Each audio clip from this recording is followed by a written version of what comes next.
folks, I'm Tom Vasel, and welcome to the History of the Dice Tower. It's been 6 months since our last segment of this, but I figured I would start going through this again, and we're starting in this particular episode in the year 2014. Just a way to catch us up on this series. It's if you want to know how Dice Tower got to where it is. For me, it's fun to take a look down nostalgia lane. So last time I did this, I talked a little bit about the end of 2013, the very end of 2013. Something pretty critical happened, and that was our live 24-hour marathon. It was the very first one we had done, and that two things. One, we were now live. Two, Jason Levine showed up on the scene and got very involved with Dice Tower and never stopped. But as we started going into 2014, that live marathon got me thinking about live stuff, and live, it was not the easiest thing, still is not the easiest thing to do. They're making live streaming gets easier all the time, but it was always a difficult thing. So I wasn't able to do much of it, but as 2014 started, I did, over the course of the year, I did some live Q&As, me talking to the audience, and this actually went over really well, and people liked that whole back and forth thing. Also, as 2014 started, Board Game Breakfast became more and more popular as the year went by. As I said, when I first started this, people were like, I don't know about this show. And we still got people who don't know about the show. It continually happens. But I'm always very proud of this show. It's still the only board game show on the internet that's really any sort of variety show. And I've always been pleased with how different people who came on the show, many of them spun off into their own shows or got their starts. And in 2014, for example, Suzanne Sheldon showed up, starting Board Game Apps, now very involved with the Dice Tower. Chaz Marler came on board, now off doing things with Board Game Geek, and he did a very popular segment on Board Game Breakfast. But as time went by, Board Game Breakfast became more popular, but so did the top 10s that we did. Me, Sam, and Z, that dynamic just really hit things off. We had a really good time doing those together, and it became probably the most popular thing we did on the channel. I had made it a full year, full time on the Dice Tower, so I ran a second Kickstarter. Still extremely nervous. I will say now in 2019, that hasn't gone away. But so went through another Kickstarter, and it was very, very successful, very surprising to me. And it allowed me to do something that I've been meaning to do, which was to move into a new house so that I could have a dedicated area for the Dice Tower. Now, I did have a dedicated area for the Dice Tower in my previous house, which was a converted garage. Now, there was a couple problems with that converted garage. It had the air conditioning unit in there, but because the air conditioning unit was in there, we had to turn it off anytime we recorded, which meant that room got incredibly hot while we were doing it. And so we would pause and wipe the sweat off and keep going. So it was also a very cramped space. We wanted a bigger room to do things in. So because of the Kickstarter, I was able to move into a larger house where I was able to take one of the rooms and turn it into an office of sorts. In fact, I'm still in that house today. We went in, we built Calyx bookshelves. I never had Calyx bookshelves before. We built a whole big giant desk and just set everything up. I got new supplies, and here I am now, full-time Dice Tower with my full-time office. I'm ready to go. And we made some videos on how to unpack bookcases, and a video of me moving all the boxes. It was a lot of interesting things along there. Somewhere in here, I did a live Q&A. I talked about those, which became my 3,000th video. It's kind of 3,000 seems so long ago now. At that point in time, we weren't doing nearly as many videos a week as we do now, but that's still a lot. So this Kickstarter that we did was a big thing. It helped the move. It was season 10 of the Dice Tower, although it was technically the second year of me doing it full time. Also around this time, Dice Tower Con was becoming bigger as we prepared for Dice Tower Con. It was starting to become a bigger thing. When I first got involved with Dice Tower Con, it was kind of a lark, like, yeah, we'll be involved with that, but Dice Tower Con became more of something that we became involved with and became a bigger part of our year. My last child, Jimmy, was born in this year. Jimmy was a bit of a surprise to everyone involved, including the doctors. But we really were blessed by that, and we're glad to have him on board. It's weird that he's 5 years old now. But this was a really big deal because we moved, I think, 2 days after he was born. It was really close, and it just, the way everything worked out, I'm running back and forth, and a lot of things went down. I'm trying to keep the Dice Tower running, and people were like, take a month off, and I'm like, sure, but I have a hard time doing such things. So because Jimmy was born and because we moved and stuff, for the first time in a while, I skipped TotalCon. I had been going to TotalCon. 2014, I didn't go, but this was a really important TotalCon for me because this had already happened at Origins, but this started cementing the fact that, hey, Tom, you don't need to be everywhere. You don't need to do everything, and the Dice Tower isn't necessarily just you. Now, in a sense, it really was. The Dice Tower was me. I was doing the videos. I had people helping me, Sam and Z on the video thing, and of course my co-host Eric Summerer. But I didn't need to be everywhere. And in fact, I didn't go to TotalCon, and Eric did a show there and did everything fine there. And then Gamma trade show came up, and I wasn't able to go there either. So Eric and Dan King covered that for me. Now, there was some problems. It was a very busy convention, a lot going on, and we learned a lot from them going there that we were able to go next year and do a better job. But it helped me like look at all these things and go, okay, I don't necessarily need to be everywhere and do everything. At this time, I was also trying other things out. You know, what can I do? Dice Tower Showdown was a podcast I had started.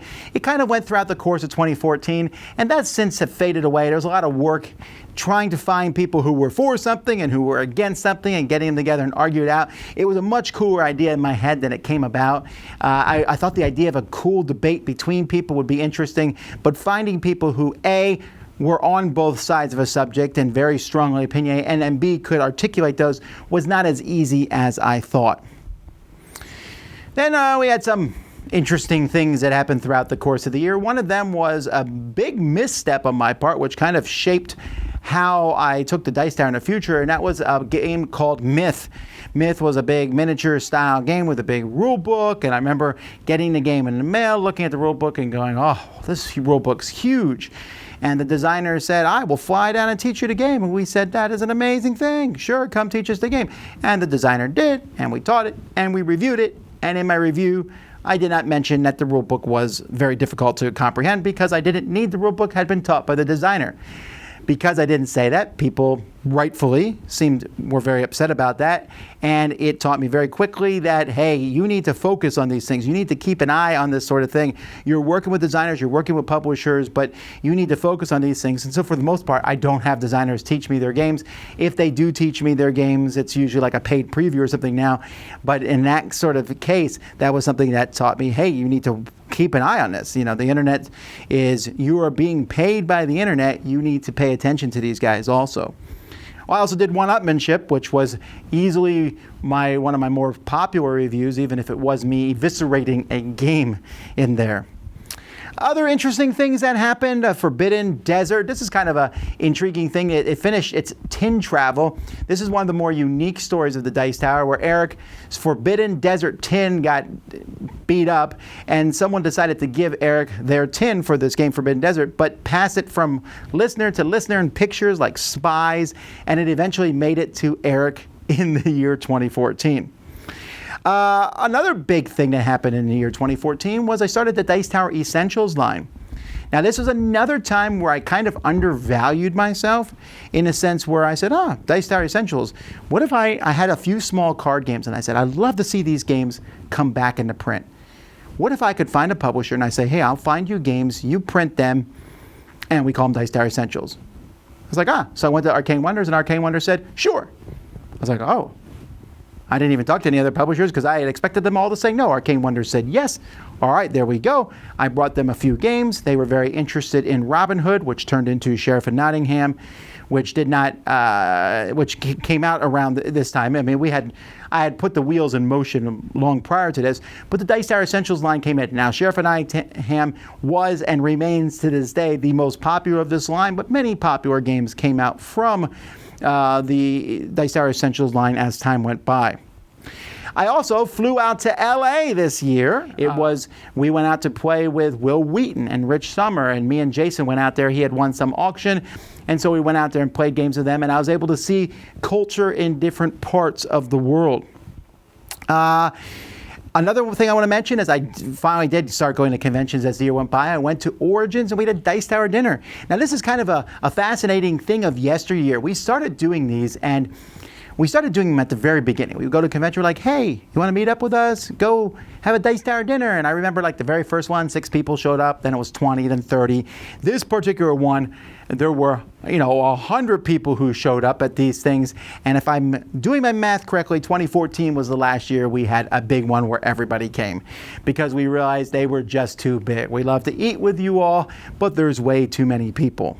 So, this was also the year, besides Origins, was my first time I went to CMON or CMON, School Meeting or Not Con, where I went there and I was not knowing what to expect. I didn't know much about this company. This company is a pretty big deal nowadays, but at the time they were doing mostly miniature games. But I remember at this convention, I was able to see things that were coming out in the future and say, I was like, oh, some of these games look really interesting. Arcadia Quest and, there's these foreboding of things to come. And so I was really glad to have gone to that. As the time went by, this year, when Gen Con came by, Gen Con, I had not been going to it many years at all, but now I was like, Gen Con's a big deal. I got to go to Gen Con. And covering Gen Con by yourself can be a difficult thing. So this particular Gen Con, I decided I don't remember how it worked out exactly, but Z Garcia was able to come with me to go to Gen Con. Fantastic. So I brought Z with me to Gen Con, and we were able to do it. We did some preview videos for Gen Con, which turned out to be extremely popular, and it's something we still do now, where we do preview videos before conventions come. And at the convention itself, me and Z, we ran like a corner of a booth there, and some other people came in, and it was like, wow, we were so impressed with the number of people who stopped by at the booth. And it was also a lot of fun for me working with Z Garcia at that point in time. Another thing we did this year was, before we went, me and Eric decided to do a crossover podcast with the Secret Cabal for Gen Con, and that turned out to be one of the most popular things that we had done podcast-wise. We did it for a few years, and then we kind of split off. Now we're doing our own things for Gen Con, but this was very popular. We also, I started kind of like a Hangout show, where I did the Hangout thing, the Google Hangout, and I realized pretty quickly that even though there were a lot of these shows on the internet, I wasn't quite happy with how they turned out. The problem with Google Hangout, and we do a bit of a Google Hangout show now, we do Dice Tower Tonight, Eric and Crystal run that, but the problem is when you have a group of people like that, there are various quality from the different cameras, people talking over each other, someone has slow internet, someone's feedback, and there was a lot of these shows on the internet at this point in time. I felt like they were a little more rambly and discombobulated than I would like them to be for me, and so this was kind of an experiment that I kind of put on hold, and even still, we haven't completely returned to it. Now, Gen Con itself, like I said, we had the little booth there, but this year itself was still probably my favorite single show the Dice Tower has ever done. And it's weird to think that this is back in 2014, almost 5 years ago. In the Kickstarter, I said, if we get enough money, one of our stretch goals was, we'll do a show at Gen Con. I said we might even do singing there. This had been like a one-off because I know Eric can sing, I know how to read music, and I said, maybe we'll do a singing show. And people were like, no. I was like, yeah, maybe. And so I said to Eric and Z, they were the two people going with me who were like the hosts, and I said, all right, let's each do a song. And we did, and when they found out, the Engel Scenes did a song, and Steve Bonagor decided to do a song, and it was just kind of magical. It was just a fantastic show. It was not great production. You can watch the recordings of it on the internet. They're not fantastic, but I can't tell you, as I go through the Dice Tower thing, that was a moment that just felt magical. It was just fantastic. The fans who came were into it.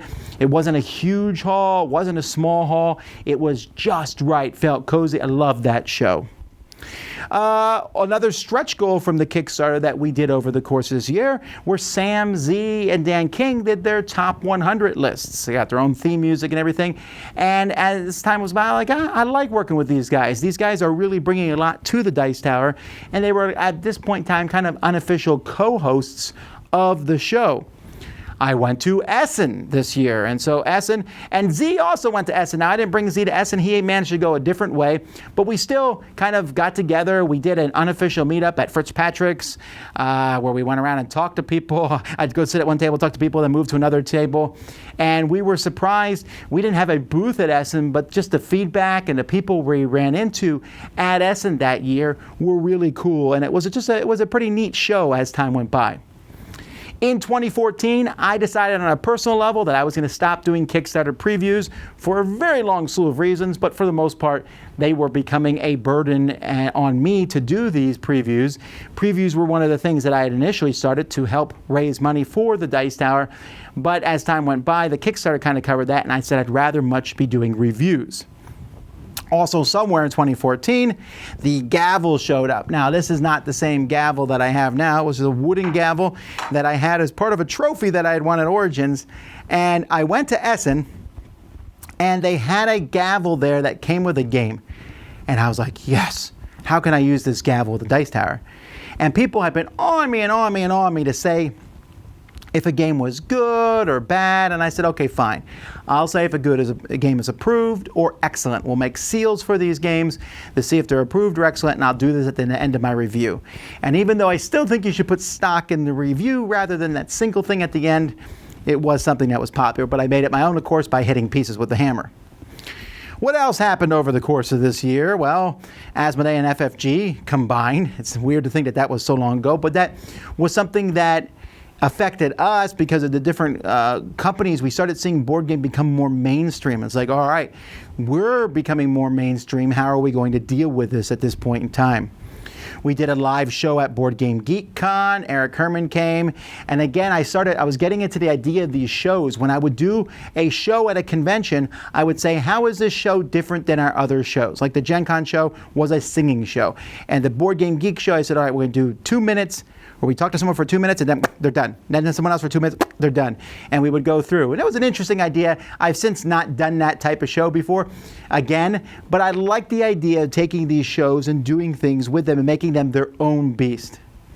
We also started in the year 2014 DicetowerNews.com, which is still going pretty strong. Robert Searing, who runs our website, as time went by, became the head of Dice Tower News. And this is a nice arm of the Dice Tower where we have the news. It's where I get my news that I do on the different segments. My news goes to them, so it's a nice synergy back and forth. And I don't know, I like knowing about the news stuff at Dice Tower, and I've always been very happy where this is. We toyed in 2014 with moving forums somewhere else. I was not completely content. Our forums were on Board Game Geek, and I was not completely content because sometimes people would come in and troll or things would happen, and I wanted more control. So I was about to move the forums to a new place when Board Game Geek added in moderation control for the guilds there. And so that kept us there, and we're still there to this day, although nowadays we're kind of split between Facebook and Board Game Geek, but it's still a very active forum.